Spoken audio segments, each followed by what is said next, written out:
അനധികൃത സ്വത്ത് സമ്പാദന കേസിൽ പി.കെ. രാഗേഷിന്റെ വീട്ടിൽ നടന്ന റെയ്ഡിന് പിന്നാലെ ബാങ്ക് അക്കൗണ്ടുകൾ വിജിലൻസ് മരവിപ്പിച്ചു. നിരവധി രേഖകളും വിജിലൻസ് വീട്ടിൽ നിന്നും ഓഫീസിൽ നിന്നും പിടിച്ചെടുത്തു. ഇന്ന് രാവിലെ മുതൽ തുടങ്ങിയ റെയ്ഡ് പൂർത്തിയായിട്ടില്ല. മനോജ് ചേരുന്നുണ്ട് വിവരങ്ങളുമായി. മനോജ്, രാവിലെ തുടങ്ങിയ റെയ്ഡ് ഇത്ര വൈകിയും തുടരുകയാണ്. വിശദാംശങ്ങൾ എന്താണ്? Arjun, Kannur corporation standing committee chairman P K. രാഗേഷിന്റെ വീട്ടിൽ നടന്ന റെയ്ഡുമായി ബന്ധപ്പെട്ട് ഏറ്റവും സുപ്രധാനമായ വിവരങ്ങളാണ് ഇപ്പോൾ പുറത്തേക്ക് വരുന്നത്. അതിൽ ഏറ്റവും പ്രധാനപ്പെട്ടതാണ് ഈ പി.കെ. രാഗേഷിന്റെ ബാങ്ക് അക്കൗണ്ടുകൾ വിജിലൻസ് മരവിപ്പിച്ചു എന്നത്. അനധികൃത സ്വത്ത് സമ്പാദനവുമായി ബന്ധപ്പെട്ട് 3 വർഷം മുമ്പ് സർക്കാരിലേക്ക് അയച്ച ഒരു പരാതിയിലാണ് ഈ വിജിലൻസ് പ്രാഥമിക അന്വേഷണം തുടങ്ങിയിരുന്നത്. ഇതിൽ കഴമ്പുണ്ട് എന്ന് കണ്ടതോടെയാണ് vigilance Kozhikode special cell SP Abdul റസാഖിന്റെ നേതൃത്വത്തിൽ രാഗേഷിന്റെ വീട്ടിലും കോർപ്പറേഷൻ ഓഫീസിലെ രാഗേഷിന്റെ ക്യാബിനിലും റെയ്ഡ് നടത്തിയത്.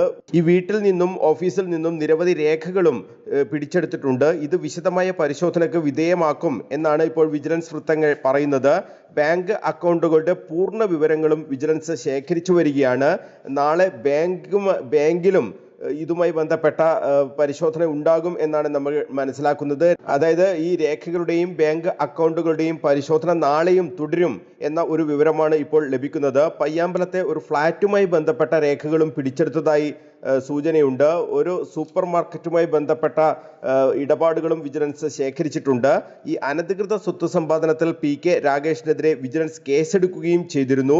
ഈ കേസെടുത്തതിന് പിന്നാലെയാണ് ഇത്തരത്തിലുള്ള ഒരു റെയ്ഡിലേക്ക് വിജിലൻസ് കടന്നത്. പരാതിയിൽ കഴമ്പുണ്ട് എന്ന് കണ്ടതിന്റെ അടിസ്ഥാനത്തിലാണ് ഈ കേസ് എടുത്തത് എന്നാണ് വിജിലൻസ് വൃത്തങ്ങൾ പറയുന്നത്.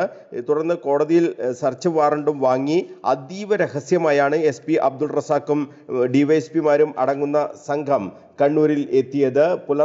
ഇന്ന് പുലർച്ചെയോടെയാണ് ഈ വിജിലൻസ് സംഘം പഞ്ഞിക്കയിലെ വീട്ടിൽ പരിശോധന ആരംഭിച്ചത്. സെർച്ച് വാറന്റ് കാണിച്ച് ഈ പരിശോധന തുടങ്ങുകയാണ് ഉണ്ടായത്.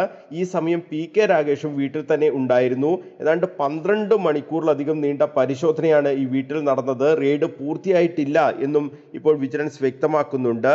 അതേസമയം ഈ കോർപ്പറേഷന്റെ വികസന സെമിനാറിൽ പി.കെ. രാഗേഷ് പങ്കെടുക്കുകയും ചെയ്തിരുന്നു. ബാങ്ക് അക്കൗണ്ട് മരവിപ്പിച്ചത് ഉൾപ്പെടെയുള്ള കടുത്ത നടപടികൾ ഉണ്ടായത് പി.കെ. രാഗേഷിന് കുരുക്കായി. വരവും ചെലവും തിട്ടപ്പെടുത്തി 20% അധിക വരുമാനം കണ്ടെത്തിയാലാണ് ഈ അനധികൃത സ്വത്ത് സമ്പാദ്യം എന്ന ഗണത്തിലേക്ക് വിജിലൻസ് പെടുത്തുക. ആ രീതിയിലുള്ള ഒരു കേസാണ് ഇപ്പോൾ പി.കെ. രാഗേഷിനെതിരെ എടുത്തിട്ടുള്ളത് എന്നാണ് വിജിലൻസ് വൃത്തങ്ങൾ തന്നെ വ്യക്തമാക്കുന്നത്.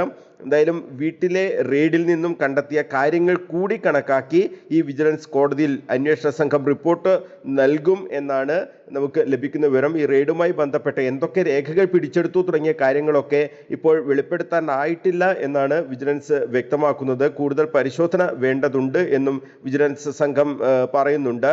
എന്തായാലും അതീവ രഹസ്യമായി, ഇവിടെ കണ്ണൂരിലെ പോലീസിനെ പോലും അറിയിക്കാതെ അതീവ രഹസ്യമായാണ് അന്വേഷണ സംഘം എത്തിയത്. വടകരയിൽ നിന്ന് പോലീസുമായി എത്തിയ സംഘം ഈ പരിശോധന നടത്തുകയായിരുന്നു. എന്തായാലും എന്തൊക്കെ കാര്യങ്ങൾ അവിടെ നിന്നും കണ്ടെത്തി തുടങ്ങിയ കാര്യങ്ങളൊക്കെയാണ് ഇനി അറിയാനുള്ളത്. അതൊക്കെ തന്നെ കോടതിയിൽ റിപ്പോർട്ടായി നൽകും എന്നാണ് ഈ വിജിലൻസ് സംഘം വ്യക്തമാക്കുന്നത്. ഈ റെയ്ഡുമായി ബന്ധപ്പെട്ട കൂടുതൽ കാര്യങ്ങൾ വെളിപ്പെടുത്താനാകില്ല എന്നാണ് അന്വേഷണ സംഘം വ്യക്തമാക്കുന്നത്. എന്തായാലും ഏറ്റവും പ്രധാനപ്പെട്ടതാണ് ഈ ബാങ്ക് അക്കൗണ്ട് മരവിപ്പിച്ചു എന്ന വിവരം ഇപ്പോൾ പുറത്തേക്ക് വരുന്നുണ്ട്. അത് വിജിലൻസ് സ്ഥിരീകരിക്കുകയും ചെയ്തിട്ടുണ്ട്.